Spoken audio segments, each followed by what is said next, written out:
Hey everyone, welcome to Human Sexuality. My name is Gil Perez and I'm your instructor for the class this semester. I just wanted to make a brief video to introduce myself and go over the syllabus and the Canvas page just to orient you all. I want to start off by sharing a little bit more about myself. I was born and raised and currently live in San Francisco. My pronouns are he, him. I come from a really big family, and I have a dog. His name is Ruckus. He's a pug. I got my master's in counseling at SF State. I've been practicing as a professional counselor for a decade now, and I'm also currently a PhD student in the Human Sexuality program at CIIS.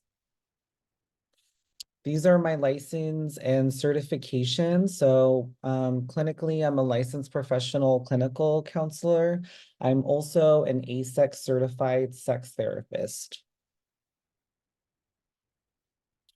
This is my clinical experience. I've worked in nonprofit organizations. I've also worked in community college settings, and I also have a private practice as a sex therapist. I also teach at SF State. I teach in the master's program. I've taught first year practicum, second year practicum. I've taught group counseling. I've also taught the Culminating Experience Project, which is their big paper that they have to write in order to graduate from the program. I have also taught at the community college and I've taught undergraduate students. And I'm really excited to teach human sexuality this semester at CIS. Full time, I am a tenured faculty at College of San Mateo. It's a community college in the Bay Area. And I do a variety of different duties and responsibilities, one being providing mental health services to our students. That includes providing personal counseling. I also coordinate our mental health peer educator program and supervise student assistants. And these student leaders educate other students about mental health related topics and help them increase awareness around resources that we have on campus. I provide consultations for faculty and staff related to student concerns. I support any crises that come on campus.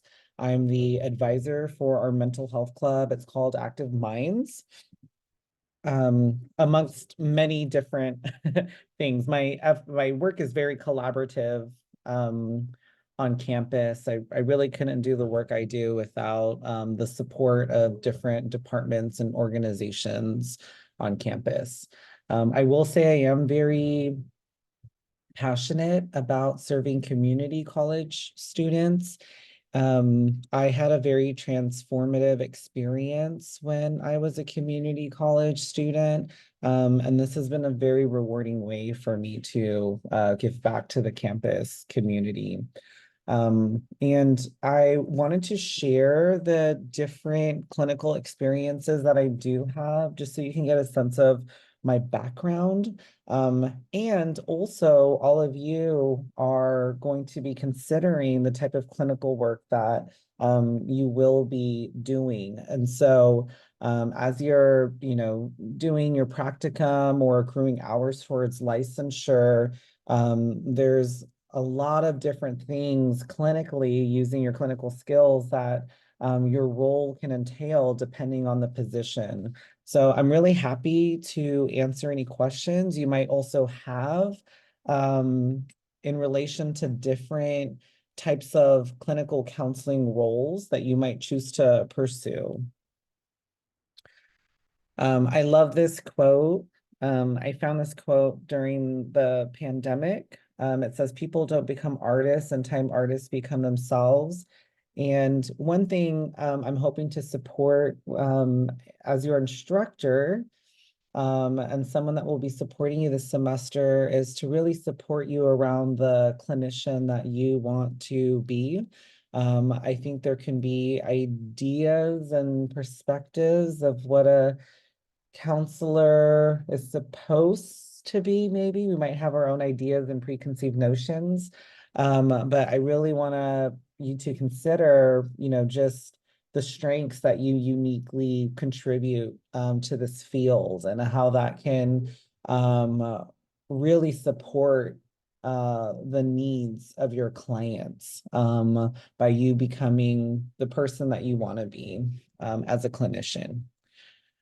So I'm going to switch over to the syllabus now. And so what you'll see on the Canvas page is that each week there will be a module, every couple weeks. This class is spread out. It's a 1-unit class and it's spread out from January to May. And you'll have about 2-ish weeks to complete each module. And I'll share more what that will look like as I go over the syllabus. Okay, so this class is fully online. There are no live meetings, so it is fully asynchronous. And if you do want to meet with me for office hours, I will be available by appointment through Zoom or phone call, whatever works for you.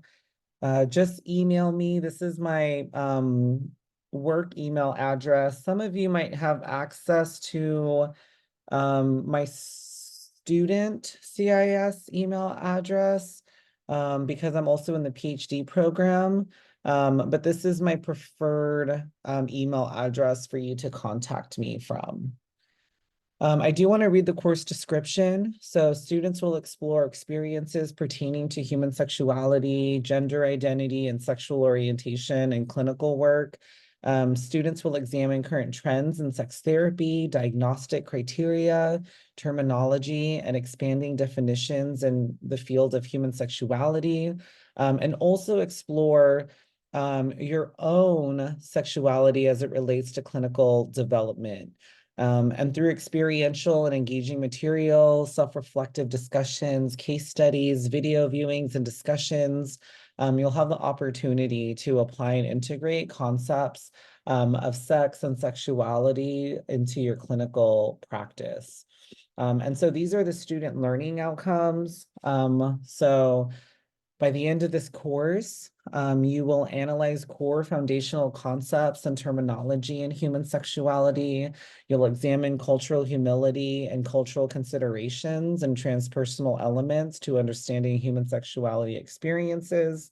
And you'll also explore personal relationship to human sexuality as it impacts clinical work with clients and apply principles and concepts of human sexuality when working in a clinical setting. And so there will be 7 assignments. These assignments are discussion posts that you will be completing every couple weeks.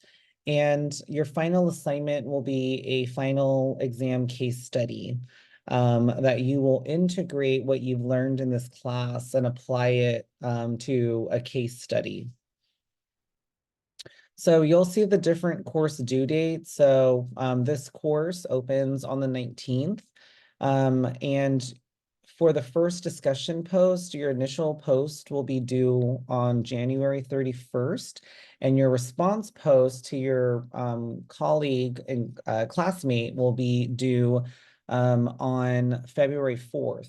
And then that's when the next module will open up on February 5th at 12 a.m. And so again, if you'll notice that you'll have again a couple weeks to complete the readings, the videos, and submit your initial discussion post and also respond to a classmate. If for any reason you do not finish something by the due date, just know you will have more time. I will accept work through the end of the semester, so I really will strive to also understand any other circumstances, or I just know life can be very full for folks. So if you do need time or more time to complete assignments, I totally understand, and really want to make sure that you're getting what you need from this course, and not just trying to meet the deadlines. I really want you to be able to explore, interrogate, reflect, and discuss the material in this class, and really learn from each other. Okay, there are no required texts for this class. I will provide all the reading materials and videos that you'll need in each module. These are optional texts. This was provided by the instructor from the other section, who has taught this class for several years. This is one optional text that I included. It's called Refusing Compulsory Sexuality, a Black Asexual Lens on Our Sex-Obsessed Culture.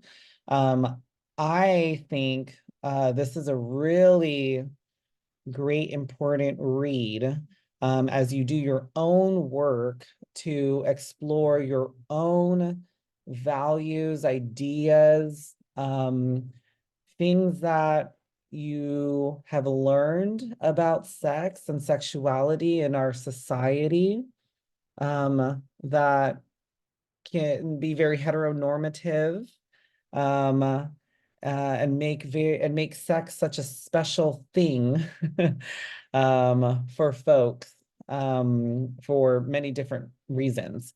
So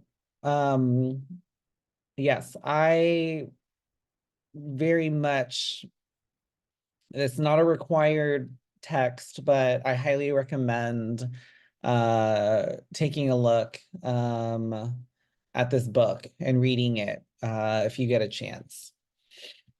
Okay. The relevant policies, this is on all the syllabi from all the classes. So yeah, I'll let you read through all the different policies. But also let me know if, again, if you have any questions about anything comes up around any of these institution-wide policies.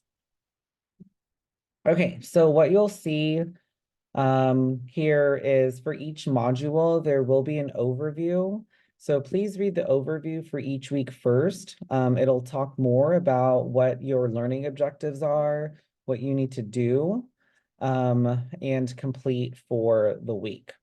And then you'll have readings and videos to complete. So please click through the different links, one being the syllabus, some articles, some videos. There are age restrictions on some of them, and what that means is you will need to log in to YouTube just to verify that you meet the age restriction. And so these videos, there's several of them, but they're very short.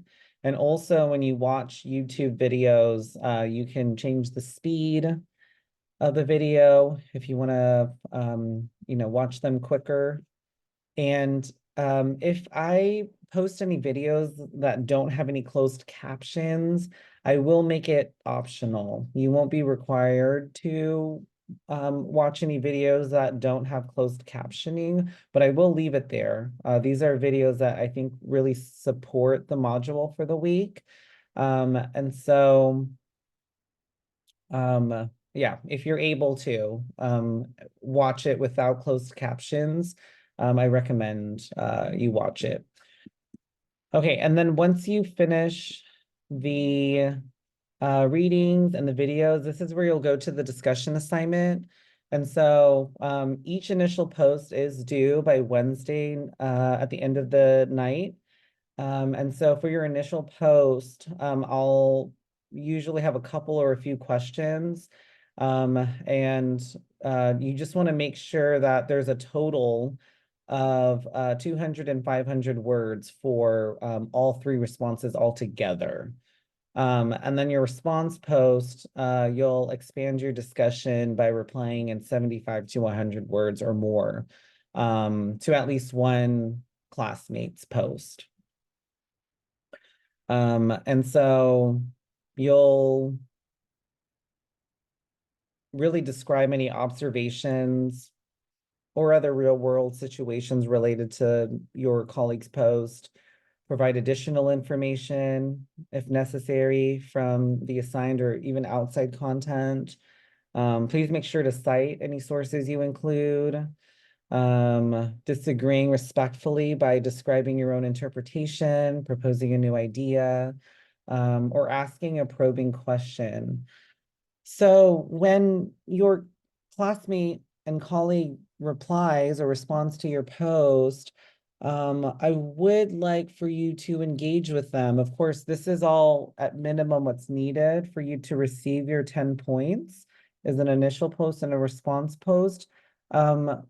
However, because this is a fully asynchronous course, these discussion posts are going to be the primary way that you all will be engaging with each other. So if you have time, I strongly encourage you to continue the conversation after someone replies to your post. Okay. And then I'll have a summary, but it's really just gonna reiterate what's in the overview. And so again, you'll see on the syllabus when the next module will open up. I might make changes to the readings or videos, but you won't necessarily know because it'll get published when the date is on the date that it says on the syllabus. And so again, you'll go through the overview, read the readings and videos, do the discussion assignment. But I just want to share a little bit about what's to come. So we'll explore and discuss sex anatomy, self-pleasure, DSM-5 disorders, sex and gender identity, sexual orientation, asexuality, safer sex practices, HIV and sexually transmitted infections, polyamory, non-monogamy, kink BDSM, sex toys, sex and disability, sex worker rights, sexuality in the clinical setting. And then there's going to be the final exam, which will be your case study. And that will be worth more points. And I very quickly, I just want to go back to the discussion assignment. You'll see here, like the very first question is reflecting on just some of the terms you're gonna hear in the videos, types of sex therapy, and how people are talking about sex, sexuality, their body parts. And I just want you to really think about like, what is your initial reaction in your body to what you're hearing? Because in order for clients to learn that it's a safe space to talk about sex, we need to be comfortable with the language that they use. And so what I want to emphasize as we move through the different modules, that I just want you to really pay attention to what you feel comfortable with and what you're experiencing discomfort with. Because that's where sort of that self-work is gonna take place to really explore where those feelings are coming from, where do they originate, and what type of self-reflection or self-reflexivity, what type of self-work will be important to work through that discomfort in order for our clients to come in with what they really want to talk about in regards to sex, sexuality, gender, and everything under the umbrella of human sexuality. Okay, so that is everything that I wanted to go over on the Canvas page. Again, I really want to welcome you all to our human sexuality course, and I am really looking forward to this semester with all of you. Again, if you need to reach me, please send me an email to my work CIS email, and we can schedule a time to chat on Zoom or on the phone. All right, everyone. Really looking forward to engaging with you all this semester.